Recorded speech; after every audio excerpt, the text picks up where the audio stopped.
It's called a whoosh. Hatchery female. Salmon cannon. It's for transporting live fish up to our tanker trucks so they can be transported Hatchery back hen. to the hatchery for brood purposes. Hatchery buck. Before there was a tote we'd bring down with a big piece of heavy machinery, and we would slip it in this thing we call the sock and then put it in the tote. A lot of time the fish would squirm out sometime between here and there, and we get a lot more lost fish that way, and this is a lot better of a process.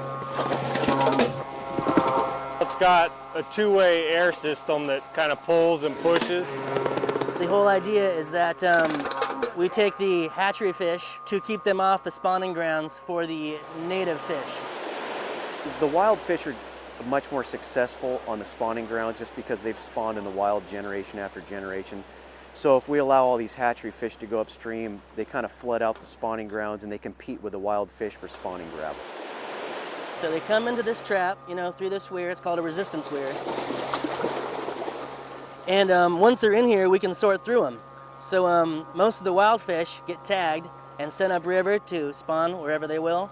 And the hatchery ones head up this tube into the tanker and up to the hatchery for brood purposes. This is new. This is the first place this has ever been used on live fish that are being transported to a hatchery. These are the ones that fight it pretty hard. Hopefully it'll help the run become healthier in the future. Hatchery buck? I think it's trying to get things back to nature. Before dawn, the Highway 141 fire crackles a wake-up call to homeowners all over these hills. By 7 o'clock Friday morning, Ben Seagraves goes outside, stands along the highway in White Salmon, and sips his morning coffee, taking in today's view. For the past 2 days, it's fire. The fire is right there. My house is right here. The fire is burning across the street from his house. The smoke seeps into his windows and bedroom. He's one of 400 or so homeowners on alert that they might have to pack up and leave at any moment. They've held the fire line. It's looking good. So I'm happy. Ben's been packed and ready since Wednesday. Does that make you really nervous? You get past the nervous. I mean, the nervous was 2 days ago when this first started. So you get past that. Everything's packed and in the van, ready to leave, and if you have to, you do. But these guys are doing a fantastic job by then. Inside his minivan, the belongings he wants to save. He's just hoping he won't have to save anything. In White Salmon, Dan Casuto, KATU News. I'll count the quarters and you're going to count the dimes. 10, 11. So, is this $1? Yes, $1, and here's another $1. We're counting money for Ella's fundraiser. So that's $16. The entire school and the community is coming together to collect money and raise awareness for Rett syndrome. 5, 10, 15, 20, 25. Here, baby. It's a nasty neurological disability that our daughter has. She was diagnosed at 3.5. 50% of the girls who have Rett syndrome don't walk. Almost all of them are completely nonverbal and have no ability to use their hands, no gross motor skills. We're happy about the cause because we want Ella to get better. I think the overall hope when we did this was to create an awareness about not only Rett syndrome, but all disabilities. It's service learning. So we are performing service, but we're also learning at the same time. You can lose track really easily with all of the coins here. Like I just lost track right now. That's the beauty of one of these projects, is that it takes service and it takes learning and puts them together. And these are the things that kids remember. My favorite part is be able to see a smile on Ella's face. That's what makes me really happy. 7:58. To be able to do something small to raise money for this rare disease that one day may give our daughter a voice, and the ability to tell us that she loves us is really any parent's dream.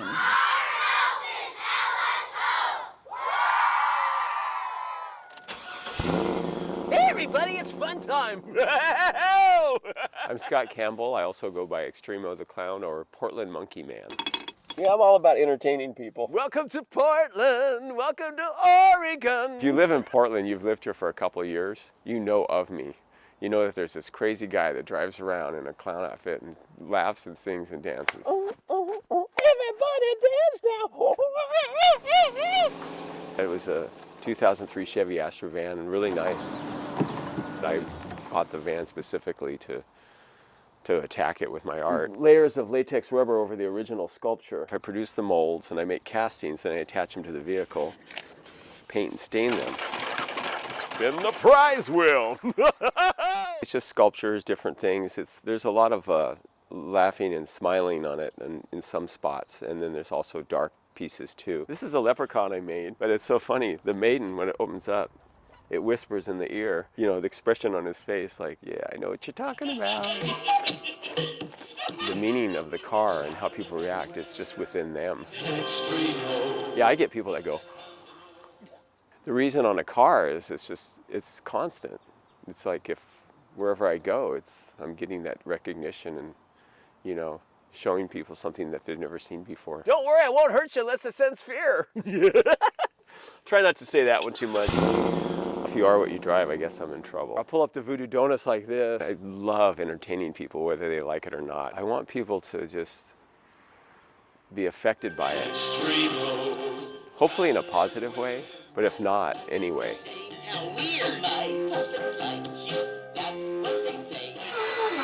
One time this was a cabinet shop. It was a family business. It was my dad's business. He started about 35 years ago. Even though Chris Howell's family is no longer in the cabinet building business, he still works in this wood shop.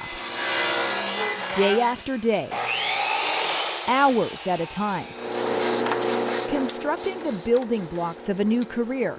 About a year ago, he realized he had to. I had no work, no job. When the housing market fell, the Howells family business crumbled. So Chris turned his hobby of making wooden block sets into his job. I made a decision right up front, wise or unwise, whatever it may have been. I made a decision, I'm not going to go on unemployment. I've got to put my hand to the plow, so to speak, and make ends meet for my family. He realized there's a demand for his made in the USA product.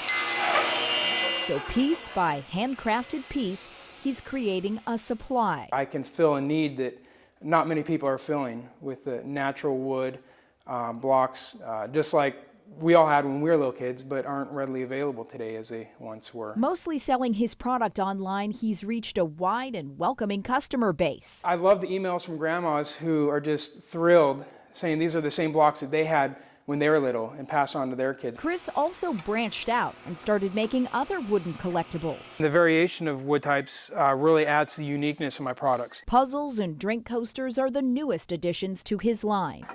Here's some sapele, or it's kind of a farm-grown mahogany. His materials, all from local mills or reclaimed pieces from wood shops in town. I hope I can sell it all because that was a lot of work this summer. Chris says this year's holiday time sales will either make or break the future of his business. His focus is simply doing what he can to support the ones he loves. I've done it out of necessity, but at the same time when I stop and look at what I've accomplished, there's a sense of pride there. But at the same time, there's a sense of responsibility that I've got to keep doing this, to keep providing for my family. And ultimately, that's number one.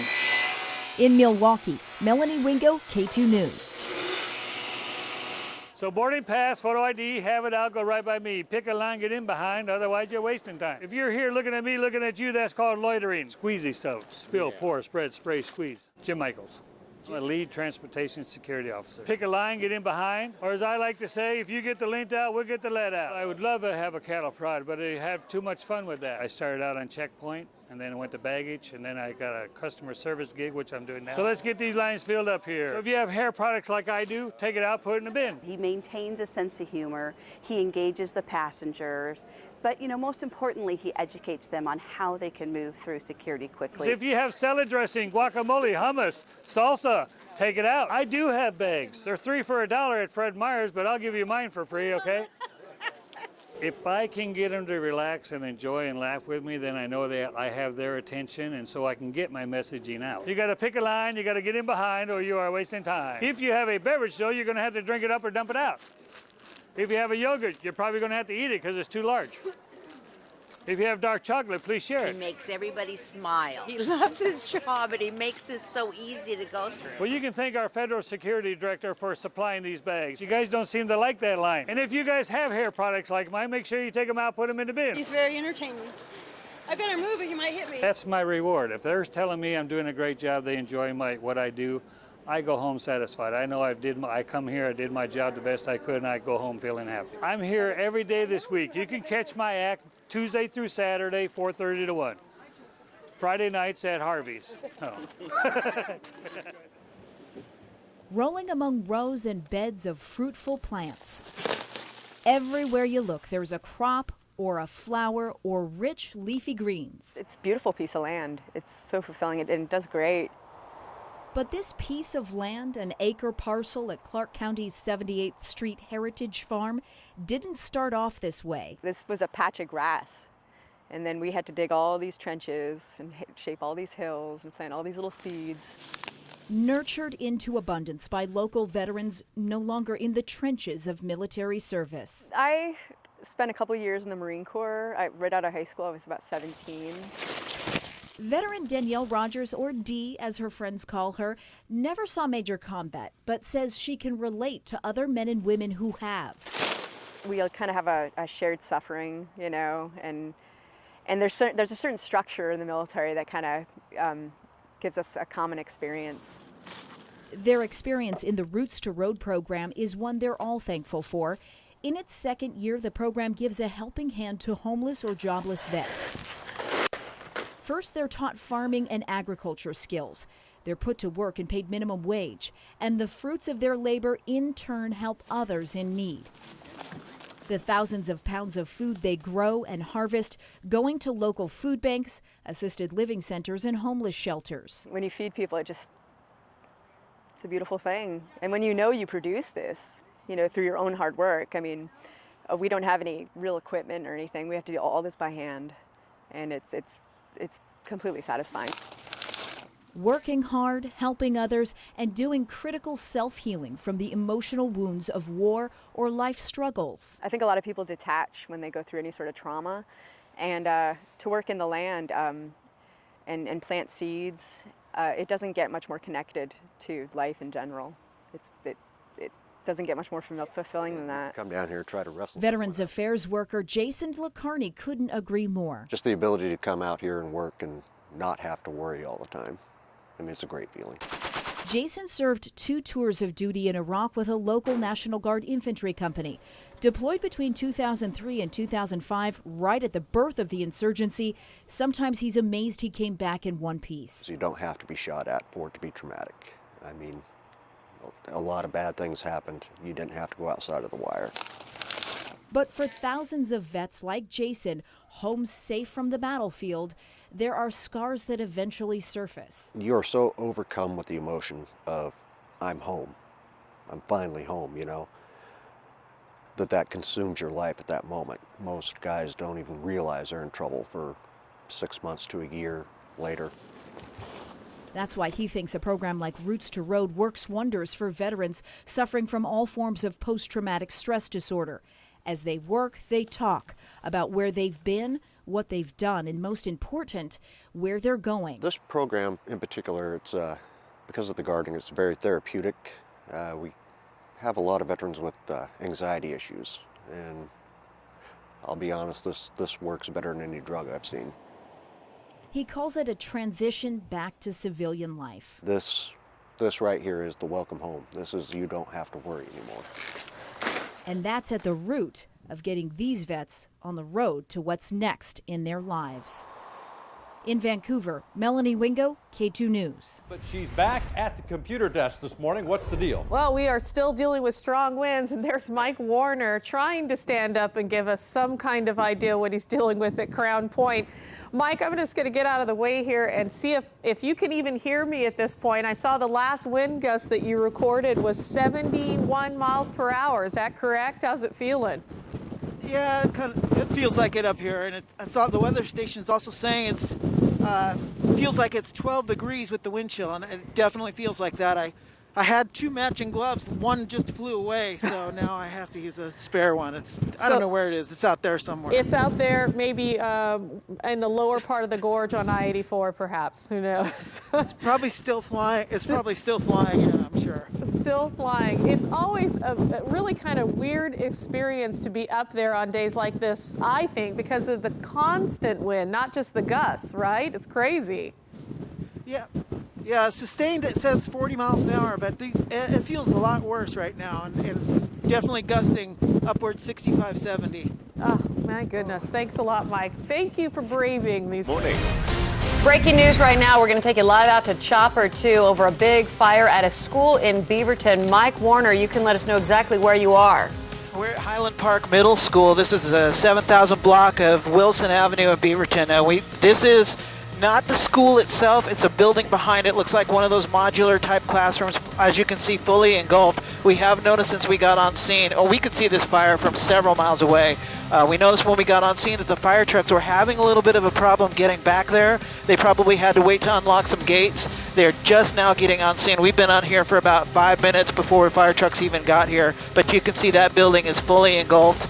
Caller was reported seeing those flames about 10 minutes ago, according to some traffic that we were hearing. So this has been going on for about 10 minutes. That building is fully engulfed. No reports of injuries yet. Fire is on scene right now. They're trying to get water on the flames, but we're going to go ahead and stay over this and get more information as soon as we get it, guys. And like as you say, Chopper 2, with your view there, we can see those fire trucks just showing up to scene. This is at Highland Park Middle School. No word yet from the school as this is just happening. Those flames just broke out within the last 10 minutes. Parents, we will keep you updated about school and if it's going to happen there at that campus as we get a hold of administrators. But Mike, as you point out, it looks to be a portable building separate from the main structure. We will keep you updated on this commercial fire burning there behind Highland Park Middle School as firefighters arrive to put out those flames. Again, we've been keeping you up to date on this situation all morning. This suspect is in custody. There's those pictures right there. We're not entirely sure if this is related to what's been happening. We think it might be, but this is where Chopper 2 is above right now. Some sort of a crash scene. You see plenty of officers out there right now. Mike, a car that has hit a traffic pole. Mike, can you tell us exactly where you are? Are you in Southwest Portland? Over the scene of where this has all happened, and this is actually just up the road from where the media is staged. So we're pretty confident this is actually the traffic stop that they were talking about. You can see that a car has smashed into a pole. There was numerous tactical officers just leaving the scene just a second ago. They're now being briefed, but this is definitely the area that we've been talking about all morning. Clearly this has something to do with what happened earlier. We were kind of got a break in the clouds, and we're up here trying to help look for the canine officer that's missing. So we're going to stay up over the scene and try to get more information up here, guys. All right, perfect. Great job keeping us updated, and we know they're also still searching.